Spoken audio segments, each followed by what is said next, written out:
Ja, nå begynner vi å nærme oss havna her. Du ser båten begynner å bremse opp her. Du ser havet, eller vannet. Propellene pisker opp vannet. Så kommer vi noen militærbåter som ligger der, ser jeg.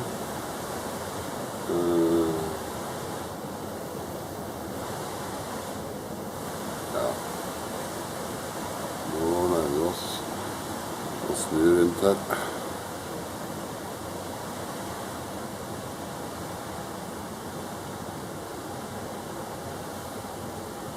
Det er så varmt at jeg står med en klut for å tørke svetten. Det er masse militærbåter her. Utrolig. Hei, Irene. Hei.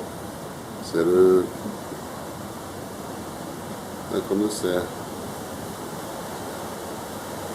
Der kommer Irene. Har ikke sminket seg litt. Nå snur vi. Nå snur vi rundt. Og vannet, det bare fosser opp her nå. Og båten. Propellene er sidepropellene som jobber voldsomt. Nå kommer inn til havna.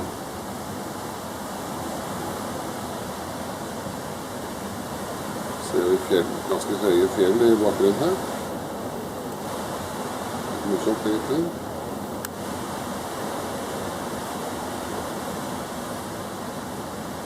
Varmt, Irene? Litt varmt at det heter. Ja.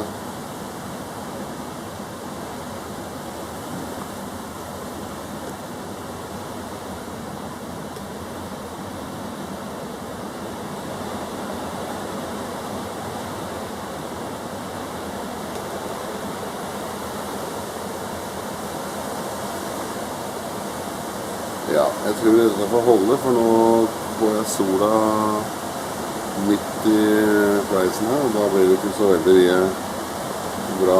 Se her da, og det mudder opp som sjøvann og gjørme her. Se her. Propellene jobber hardt.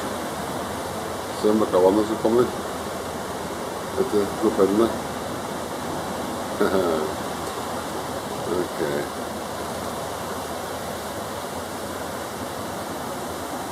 Ok, da sier vi takk for nå, og så kommer vi tilbake igjen senere. Ha det!